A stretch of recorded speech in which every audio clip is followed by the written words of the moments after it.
Hi guys, welcome back to my channel. I hope you're doing really good. So today I'm going to be talking about my divorce and how I dealt with all of it. A bit of a story time, but mainly kind of focusing on the positive and how to move forward from really traumatic or really sad breakdowns of relationships, how to be happy again, how to kind of fix yourself, what I did, what helped me, and all of the kind of steps I took to finding my happiness again. So I know some of you were quite worried when I sort of suggested that I was going to do a divorce story time, because I think some of you probably just felt like it might be too much or too hard for me, or that it's just too personal of a subject to talk about. And that is just so sweet and so kind and thoughtful of you guys. So thank you so much for worrying about me. But I just want to clarify now at the beginning before we get started that I'm not going to sort of delve into like the real nitty-gritty details of exactly who said what, who did what, and exactly all of that stuff. The main focus of the video is to talk about the outcome, how I moved forward, how I dealt with it, what the ups and downs were like, all of that stuff that's actually going to be really helpful, hopefully. If you or someone you know is going through something similar, has been through something similar, or is about to go through something similar in the future, and I just really want us to help and share our kind of outcomes with each other, our positives, our takeaways, and really just have a place to support each other if you're going through something similar or have done. Maybe you're still dealing with it if it was a while ago and you've got, you know, residual leftover issues and things like that. And I just really want us to kind of support each other and make a little community for people going through really hard breakups. Having said that, I do want to give a little bit of background and a little bit of context, because what I don't want is people to think that my divorce was very easy or a very simple, straightforward one, or one where both parties just kind of grew apart or, you know, moved on. That's not challenging, but I think it's important for you to kind of have a bit of information about my relationship and the breakdown of it and how and why that all came about, so that you just understand where I was at and the kind of position and the thoughts and feelings that I was going through at that time. So at the time of the marriage breakdown, we had been married for about 2 years, so not that long. We had moved just after we got married to be back nearer like my family and my kind of hometown. Basically, I was working in an office and my ex-husband was working in a restaurant.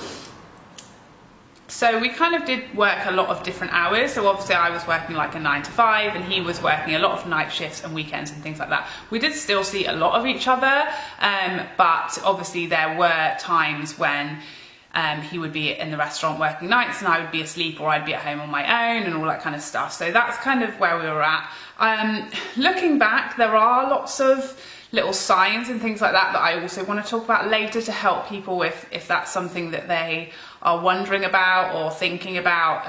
You know, maybe you feel like you miss lots of signs and symptoms, and I now know what the signs and symptoms were, but at that time I did not know. I had never been cheated on before. Well, in school, you know, when everyone's snogging each other. I'm not sure that like fully counts, but obviously nothing on this level, this serious. So I did not know what I was looking for. But I guess in our relationship, people would always say that he was like punching above his weight and make all of these little comments. And I guess if you were to look at it like that, he was always the really mega affectionate one, and he was always the one who really looked after me and took care of me because I was younger than him.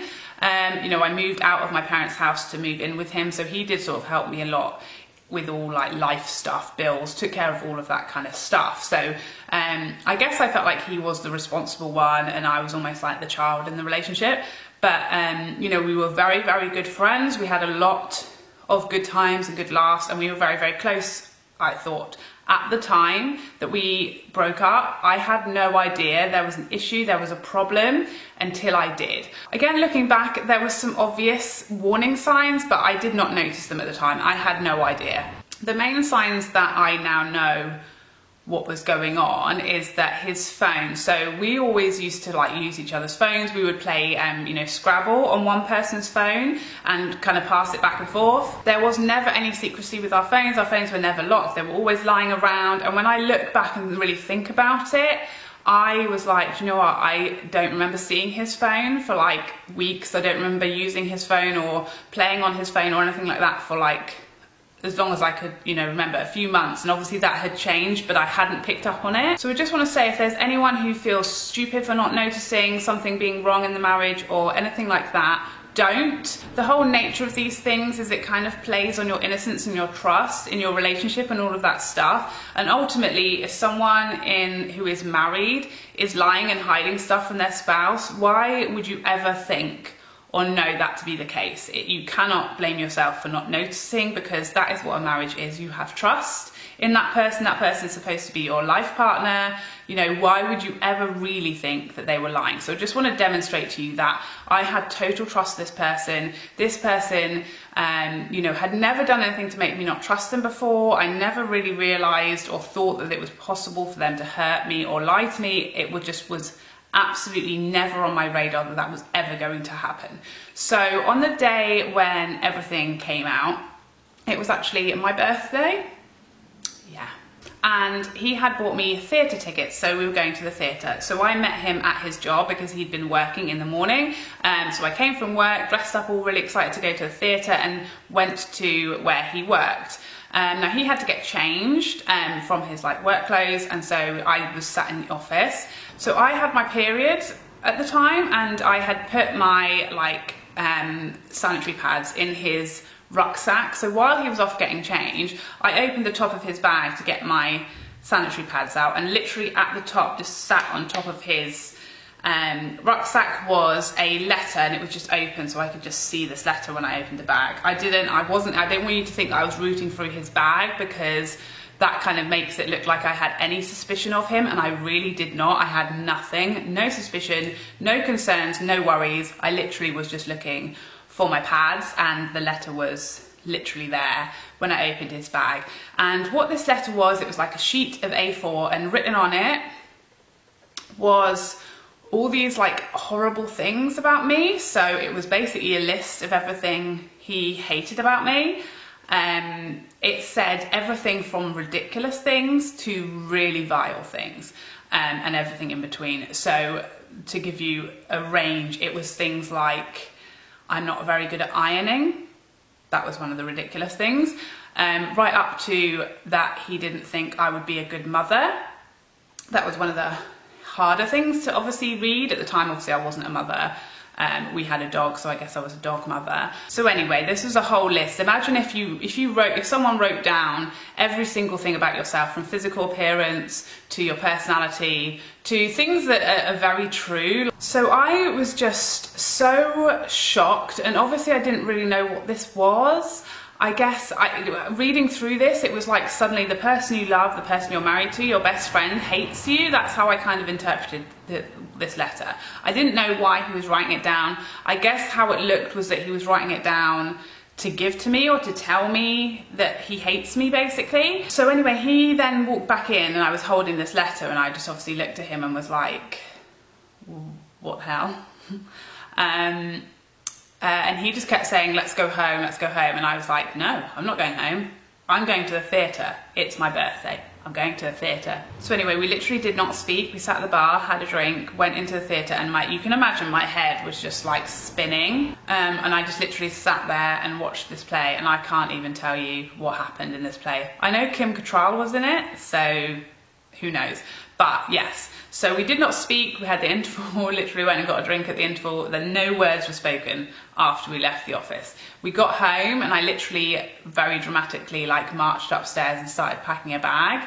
And I still did not know what was going on, what was happening, what it meant, why, all of that stuff. My whole head was just spinning, but I was just like, he wants to leave me, he hates me, I don't know, you know, it was just a lot to take in. I didn't know what was going on. So I got to the bottom of the stairs, and he was saying, what, are you just gonna go? Do you not want to talk about this?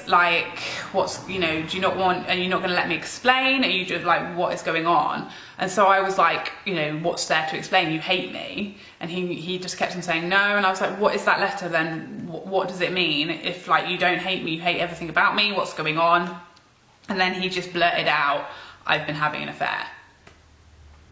and I just literally collapsed to the floor. I was just so shocked, and I think obviously reading the letter, I definitely don't think I believed reading it, even though there was obviously a problem and there was obviously some issues there. It really didn't hit me, and I really did not believe that, like, you know, our marriage was over, and I probably really didn't believe that he even believed half of the stuff he'd written down. I think I just sort of thought we were having a fight or whatever, and you know, then he said those words, and I think when you say those words, to me it was like everything is destroyed, because you know, a marriage, especially the type of marriage, I know not everybody is very happily married, not everybody has full trust in their marriage, but in our marriage, as far as I was aware, there was total trust. There was never even an inkling that that would happen. He was not the sort of person to do that. It was like, he was like Mr. Good Guy, Mr. Innocent, absolutely besotted with me. That is what I believe, that is what everybody believed. Like, honestly, when this came out, everybody really had a hard time believing this of him. It was only because he fully put his hands up and was like, yes, it's all true, that anyone even really could believe what I was saying, because everybody was so shocked. And that's what's funny now, is so many people say to me, like, you know, my current husband, Danny, everyone's all like, well, you know, you never have to worry about that with him. And I agree, but once you've seen this before, it's very hard to go back, because everybody said the same thing about him. He was Mr. Nice Guy, Mr. Good Guy. He would never ever do this, but he did. So yeah, so I literally just dissolved. I was a complete wreck. I just cried and cried and screamed and cried. And that's all I did. I literally cried on the floor in a heap of exhaustion until I couldn't cry or do anything anymore. So I then just literally was like, I'm going to bed.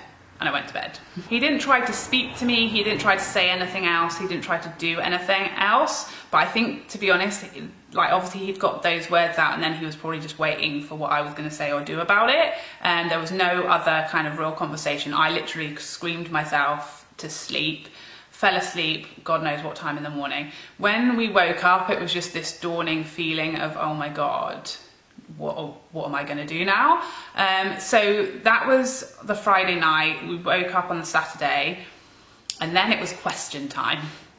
I don't know if this is just me, or this is like women in general, or this is people who, you know, been cheated on in general. This is obviously the only time this has happened to me, so I couldn't tell you. But I must have asked 4,000 questions. I asked a million questions, every single question you could imagine.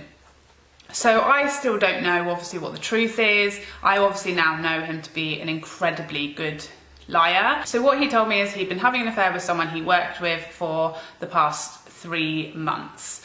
And that, I guess, is really the only bit of the questions that, you know, you need to know the answers to. I don't even know that I needed to know the answers to the rest of it, but I asked and I wanted to know.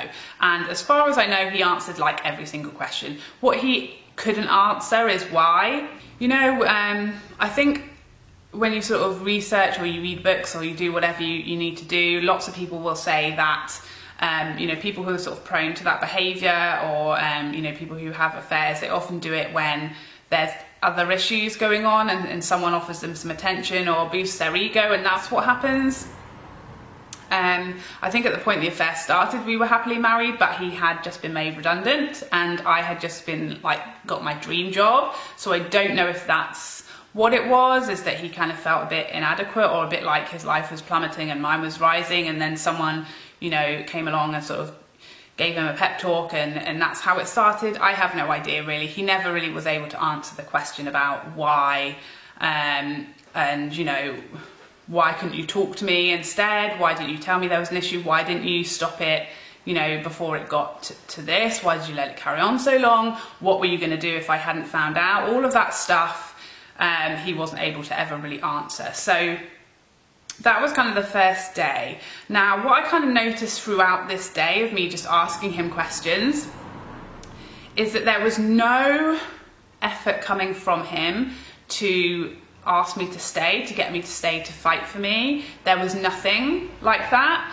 And I guess I thought, you know, waking up, I was thinking, you know, he's going to beg me to stay, he's going to convince me it's going to be okay, we're going to get through it. But it was kind of becoming apparent that he wasn't really acting how you'd think someone would act when, you know, their wife finds out they've been having an affair. There was no begging for forgiveness, no trying to persuade me he was going to change, we were going to do this, no, we'll go to counselling, we'll do this, we'll move, we'll, you know, what you kind of want, I guess, to see from someone who's just told you they've been having an affair. So I just started to, once I'd kind of digested all of the information, I started to get a bit like confused as to why that wasn't happening, and I started to ask, because I guess until this point my whole assumption was he'd just been sleeping with someone. You know, there had really been not that much time that I wasn't with him for this to go on, so I think I just sort of thought, you know, that it was just sex or something like that. And I guess it started to become apparent that actually there obviously was feelings involved here, and this was actually a relationship that had been going on and not just kind of, you know, running around behind someone's back. There was actually obviously feelings and confusion going on here. And he, like, I questioned him about that, and he didn't really deny it, and he obviously did have feelings for this other person. So at this point, I basically decided that what we needed to do is have some space for him to think about it. I genuinely thought that if I go somewhere else and stay somewhere else for a while, he's going to realise what we have and like what he's going to lose if I go, and he's going to realise who it is he's in love with, who his wife is, and all of that stuff. That's what I felt like he needed. Then I said, I'm going to go and stay with my sister. You need to obviously not be speaking to this other woman. You need to not be speaking to me. Take some time, take some space. Remember your vows. Remember, you know, the promises. Remember how our relationship and how we feel about each other. Just take some time to weigh it all up. And when you're ready to talk to me, like, let's talk. And in the meantime, I kind of planned to go to my sister's, have some support from her, think everything through, talk everything through without him being in front of me as well, because I really wanted to decide for myself how I felt, what I wanted to do. So that's what I did. I called my sister, I briefly told her what had happened, and she came straight over and picked me up and took me to her house. I was a wreck, it was awful. I then called I didn't call my boss, I then texted my boss, because I was like literally non-stop hysterical crying. There was no way I was going into work on Monday without everybody being quite alarmed. So I texted my boss and was like, I've had a very serious like family emergency or matter come up. I'm so sorry, I'm not going to be able to come into work. I can't even tell you how long for. I am absolutely really sorry, and I'll do whatever I can from home, but I am not in a position to come into the office tomorrow. And I have to say, she was incredibly understanding. Obviously she was very concerned, very worried. She didn't ask or question me, she just went, okay, keep in touch, let me know if I can do anything. When you're ready, like, come back in. And obviously if I hadn't turned up for 6 months, there probably would have been an issue, but there was no pressure on me. And I think that was incredibly important, that I immediately just said to my boss, look, I can't be coming into work tomorrow. I need to have a few days to just collect myself and get myself together and deal with this. And I didn't really think any further ahead of that. I didn't think, am I going to be in on Friday? Am I going to be in next week? I just went, I'm not going to be in for a few days. And, you know, obviously I'll keep in touch and do what I can when I can. So I spent obviously a lot of time. I spent a good few days with my sister talking everything through. I didn't tell my parents straight away, because I still at that point 100% thought we would stay together and work things out, and I didn't want them to like hate him or there to be a huge, you know, family like divide, because it's obviously very hard for parents to maintain a relationship with a man who's done that to his daughter, to their daughter. And I'd say after like 3 or 4 days, I was like, look, I need to go home. I can't just stay here forever. There was nothing forthcoming from him. He was in no way saying, yep, I'm ready to talk. Yep, I'm ready to, like, you know, decide how we move forwards. I'm ready to talk about that. There was nothing coming from him unless I text and then he'd reply. But there was really no information or communication whatsoever during that time. So it got to kind of 3 or 4 days and I was like, I need to go home. I need to talk to him. So I went home and I just couldn't get anything out of him. I couldn't get an answer. I couldn't get him to commit to staying in a relationship, but at the same time he wasn't really saying he was going to leave. I said, obviously you can't continue to work there and work with that person if we're going to move forwards, but at the same time he needed a job, so that was kind of a tricky, you know, sticking point. But obviously he did say he would speak to his boss and they wouldn't be working the same shifts and there would be all of that kind of like agreements made. During that time, I still wasn't getting anything from him as far as like promises or commitment or really any kind of affection or anything. I would say the moment he told me about the affair, there was like a switch and he became a completely other person. He was clearly very resentful and he was being quite mean and short and just like hateful towards me, even though obviously it wasn't me that had had the affair. It just suddenly, I guess, this outpouring of, I think the thing you have to realize is guilt is the weirdest human emotion ever, and I feel like that's what was going on. I think he couldn't, you know, live with what he'd done, accept the person that he was and his behavior and all of that stuff and how terribly he'd dealt with it all. And I think it was very easy for him to make me into a monster and a horrible, terrible person who'd made his life hell, even though that was definitely not the reality. In his head, I think he sort of wanted to blame me and put it all on me and, you know, my job and the fact that, you know, I was working days and he was working nights and all of that stuff, rather than actually point the finger near himself or look in the mirror a little bit. I wanted to go to marriage counselling and he didn't. He basically refused to go with me. I needed like some kind of help and support in that way. So I was like, well, I'm going, I want you to come with me. He didn't turn up. I think he did have some sessions on his own. I think I found that out either from my therapist or a friend or someone who did let me know that he had been going on his own, but he wouldn't go with me, which obviously wasn't a good sign as to how much sort of effort he was really willing to put into actually working on the marriage or saving the marriage at all. But I will say that it is incredibly important. I know it's really expensive to get counselling, but I only went for 2 or 3 sessions and it made an extremely important difference to me. And the important difference it made is that I got obsessed with questions and answers to questions. So the questions that he never answered, which were all sort of the feeling questions, like, you know, how can you have like been in love with me and proposed to me and married me and been living in my house and have done this? Like how and why and all of that stuff. And, you know, why are you choosing to be with her when you're married to me and we've had, you know, 5 years together versus 5 minutes, and all of that stuff that I wanted all these answers to. And I feel like everyone was telling me, all my friends and family from a very human, supportive, loving place was telling me, he owes you answers. He has to answer these questions. That's what everyone says, isn't it? He owes you the answers to these questions. But the therapist kind of, when I kept on talking about this, that he won't answer these questions, I need to know the answer to this, I need to know the answer to that, she said a very different thing to me about these questions, which was, you aren't going to get the answers to these questions. How do you move on without the answers? Why do you need the answers? What difference is that going to make to you moving on? And I think she was very sort of firm because she, I guess, was seeing him as well. And she probably knew he isn't going to give you the answers. And therefore we need to find a way for you to get on with your life and move on and deal with this stuff without those answers. Whereas I had got obsessed with the answers and everyone was telling me I was owed the answers. But the reality was I wasn't getting them. And her telling me that and saying, you aren't getting these answers, you need to find a way to deal with it without these answers, move on from the answers. And that was how I was able to just let go of knowing the answers to all the questions. So by this stage, it had probably been like a week and maybe a few days since I found everything out. And he decided to go away. So he was going to be on a TV show, like a game show. And he asked, like, do you want to come with me? And like make a weekend of it. I think it was in Scotland. And I initially said no because I thought it's best for you, this is good. You go away, let's get some more space, have a think while you're there. And I later found out that he then took the other woman with him.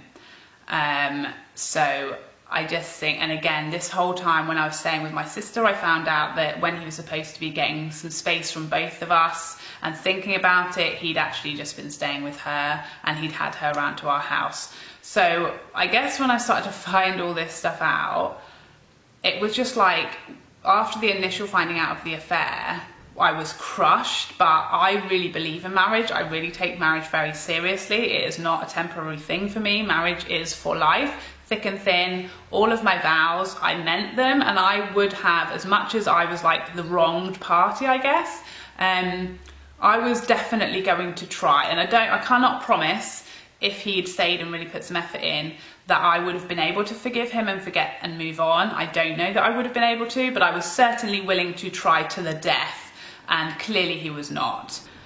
So I think at that point I was kind of numbing and numbing and numbing as far as how I felt and how I felt towards him. He was literally just killing every last feeling I had. And then the final day came, so he went into work a night shift, and I was very obviously worried and stressed and upset about it because I knew he was going to probably see this person. So I spent a very stressed evening just worrying about all of this stuff. I think I texted him at like 10:30, 11 saying that, I was going to bed, hope everything, is okay, blah, blah. And he sent a very sort of nondescript text back. Went to bed, woke up in the morning, 7 in the morning. He wasn't there. Well, he'd never come home, obviously. So I was like really freaking out, really panicking, really stressed. Like, where is he? What's going on?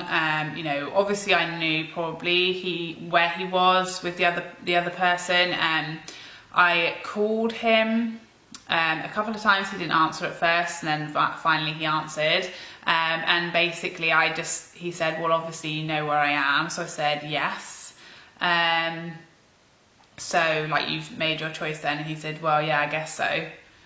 And that was it. And that was obviously the end of the marriage. That was the final kind of decision, I guess. Didn't even tell me or, have the decency to come home and tell me he'd made his decision. So he just went and let me wake up and figure it out for myself. So after that, I phoned my mum, and literally hysterical down the phone. I feel so bad for my mum, because now being a mum, I can only imagine what happens when your daughter rings you screaming down the phone. The horror and terror. And I could not speak. I couldn't get the words out. I couldn't really say anything like, to let her know I wasn't dead. Or dying or whatever, that no one was hurt physically. But she was at work, and she literally sent my dad straight round to my house, and he was amazing. And at the same time, my ex came to get all of his stuff. I sat in the living room with my dad so I didn't have to see him, and I literally begged my dad not to leave the living room while he was there. I didn't want the fight. I didn't want shouting or yelling. I didn't even want him to see him. I didn't want to see him. I just wanted him to get his stuff and go, and to never see him again. And that's pretty much what happened. So I literally saw him one time, a couple of months later, to close off like bank accounts and stuff like that. And I didn't speak to him. I just literally, he was in the same vicinity of the bank as me, and that was it. I literally did not see him after that day, basically.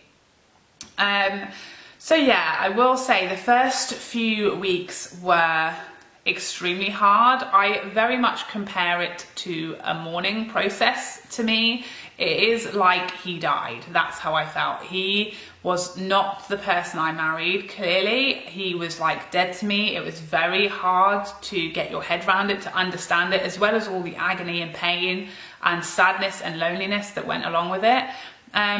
The kind of things that I felt like made a huge difference to me at first was, one, letting myself, allowing myself to go through that process. Cry all day if you want, stay in your PJs if you want, eat whatever you want, don't eat if you don't want to. I, drank a lot of wine during that time. I had a very close circle of friends. I had my sister, and then I had 2 or 3 other really good friends who I could call all day, all night. They would answer the phone and just listen to me, and that was incredibly important. Obviously the counselling made a big difference, although I only went sort of 3 or 4 times. That was hugely powerful for me, just to have an independent person just be really like frank with you. I think that was really important to me. Watched a lot of movies, and I just wallowed in it.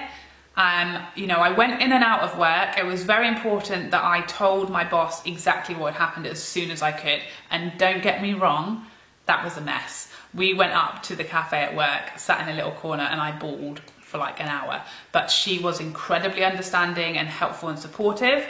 And it just, the fact that she knew, and she was like, come in when you can. Don't come in if you have a bad day. If you want to cry in the office, cry in the office. I told one other person who worked with me so that she knew that to like, because she sat next to me, and she knew to like bat anyone off who asked any questions, or who was like, just being annoying, or like who might mention my ex, because obviously everyone didn't know, and I asked her to kind of slowly let people know what happened as well, so they didn't ask me about him or anything like that, and she was amazing as well. So I would definitely recommend telling at least one person at your workplace, so that they can kind of support you and help you. Someone, a friend or a close person at work who can kind of help you through that process, because it's obviously, you have to go to work through this time. I actually asked for compassionate leave and I was told it does not qualify as compassionate leave. Like, someone has to have died, and although they had to me, not literally.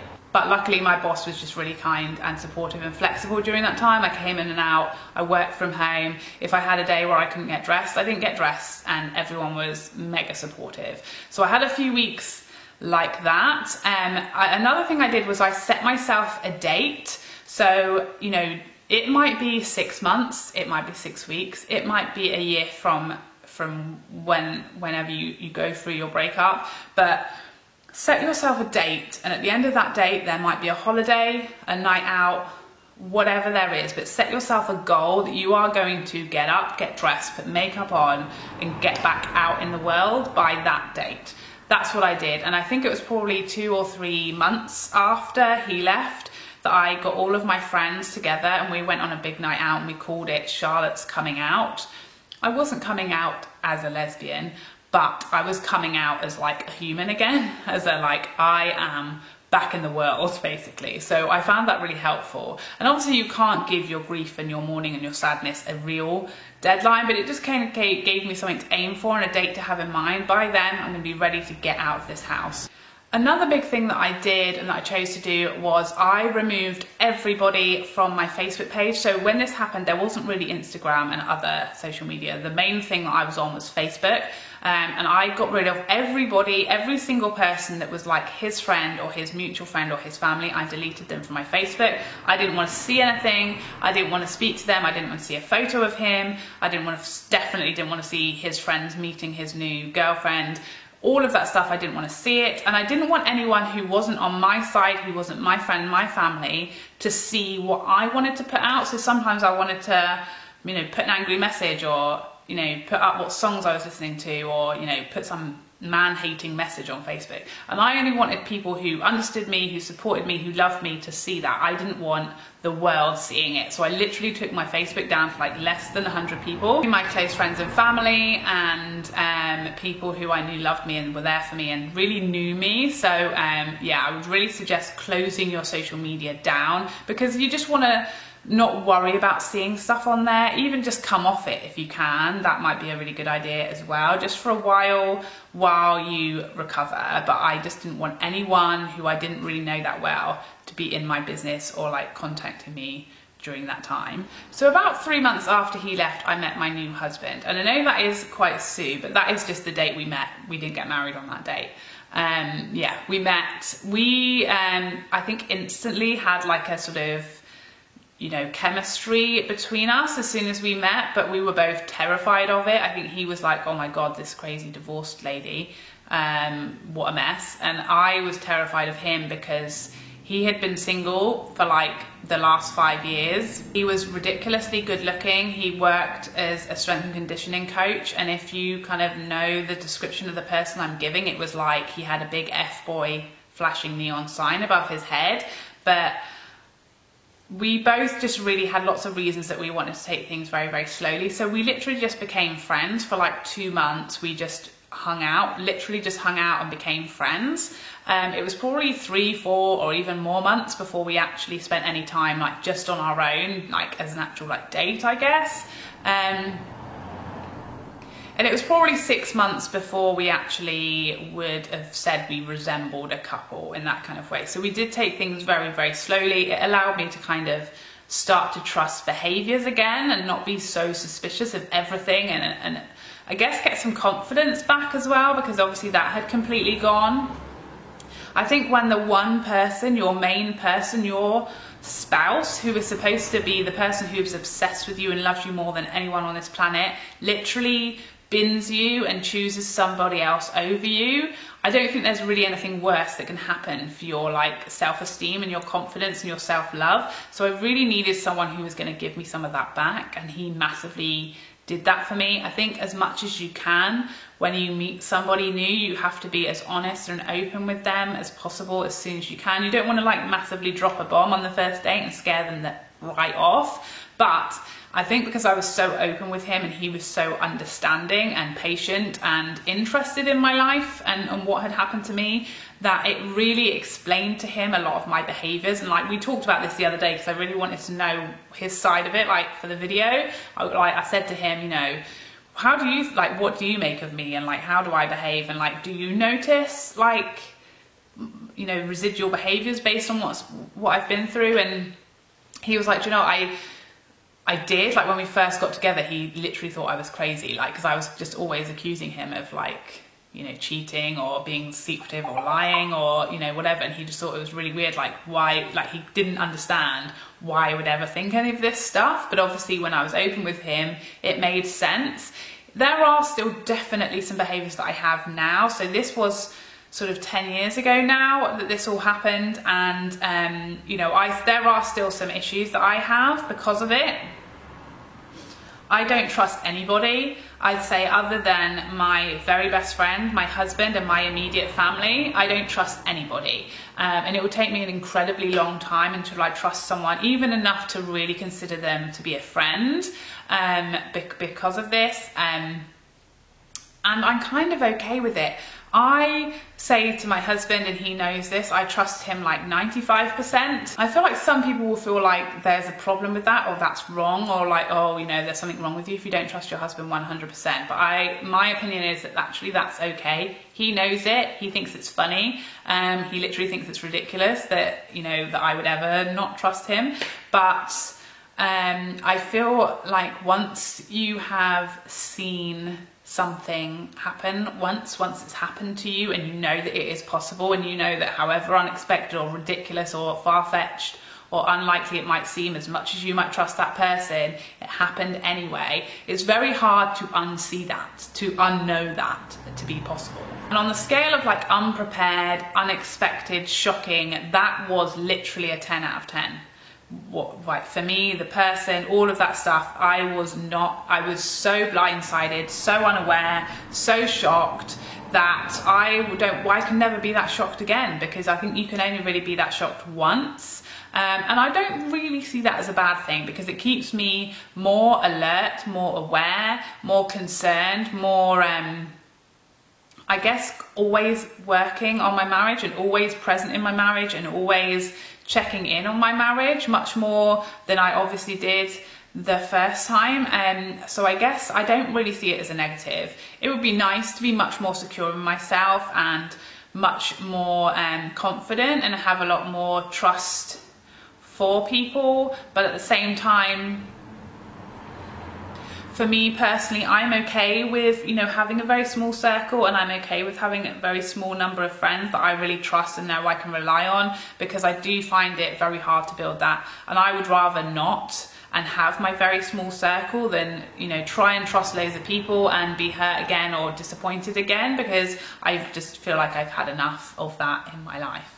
The only other thing really I can say to you is, however bad you feel or however hurt you are and how desperate and down and low you get, I got there too. I absolutely was rock bottom, and ultimately that led me to the happiest, most blissful marriage. I'm so in love with my husband. He is the most incredible person. We have 2 incredible kids.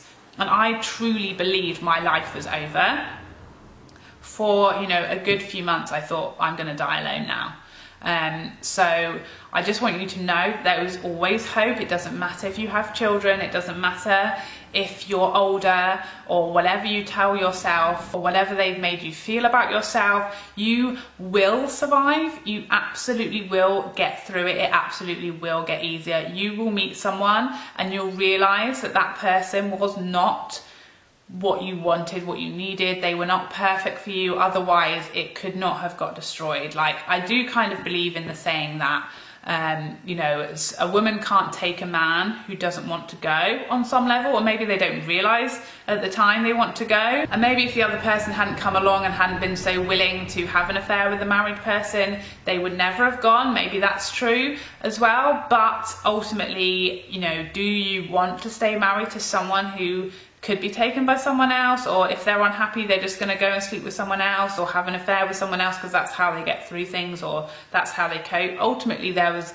clearly an issue or problems underlying, otherwise he could never have gone and had an affair if he was totally happy. So for me, you just got to focus on yourself and be really selfish. Do whatever you need to do to comfort yourself. Celebrate all your little wins, you know. If, like, I literally couldn't cook when he left, couldn't cook. He'd cooked for me since I moved out of my mum and dad's house, and I like taught myself to cook, taught myself to use the washing machine, all this kind of pathetic stuff that I couldn't really do. Changed light bulbs, you know, a door fell off, I screwed the door back on myself, and you know, I fixed our Sky TV, and I took over paying all our bills and all the stuff that I had just let him do because he'd always wanted to do it all. I, you know, slowly started to do it and feel really proud of myself and celebrate my wins. You know, I got up, I got dressed, I put makeup on today. I forced myself out with my work colleagues when I was always quite a shy person and found it very hard to meet new people, especially after this happened. But I forced myself to walk into a bar not knowing if anyone else was there, not knowing if I was the first one to arrive. I would walk in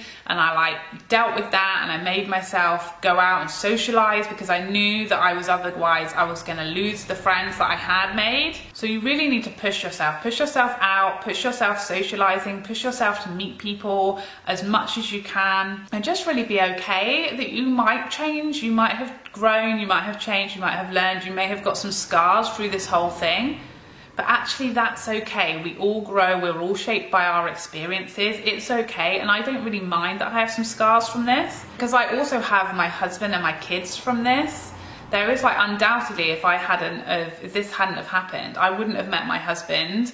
I certainly wouldn't have met him when I did. Maybe he would have met someone else first, and I would never have got the chance to meet the love of my life. So just have faith in time and have, like, belief that it will get better, and just take your time. Everybody is different. Everybody takes longer or shorter time to deal with stuff. Everyone will take longer or shorter time to meet somebody else, and all of that stuff, depending on your circumstances. But just give yourself time and enjoy yourself and your freedom, and just let yourself heal. So on my community page about this video, I posted asking if anyone had any questions you wanted me to answer in the video. I'm obviously not going to say people's names because it's private and personal, but I will answer now any questions that people asked me. So a couple of people asked about, like, basically how I sort of forgot him and moved on. And I think the thing is, you won't completely forget them and completely move on until you meet someone new. I genuinely believe that that is, like, the final door to close, you know, and it will get less. You will think about them less, you will hurt less, you will move on more just with time and letting yourself heal. But I feel like the moment you meet someone new, whenever that comes, that is like the final door, and they will just be gone, you know, from your heart. So another question, how I cope with starting to date again. I think I probably answered it, but just to make sure, it's just about being very tentative and slow and in your own time, and when you're ready, and still just moving really slowly, not diving straight back into a relationship. Just really make sure that person is the right one, you know, because they're really going to help you a lot and help you move on, help your confidence grow back again. So just take your time, don't rush straight into, you know, a new relationship. Obviously dating is fine if that makes you feel good and that's something you enjoy, but I think the main thing is to just take your time and don't feel rushed. So hopefully I think that's everybody's questions answered, either there or in the video itself. If you have any other questions or support or advice to offer to what I've said, please give it down below in the comments. I hope you found this video helpful. Sorry it's so long, but it obviously isn't a quick, easy topic to cover in 10 minutes, if you know what I mean. I hope you enjoyed this video, and I really hope it helps or supports somebody in some way or gives somebody some comfort. That's kind of all I want from this video. Please don't forget to like and subscribe so we can see each other again. Otherwise, take care for now. Bye bye bye bye bye.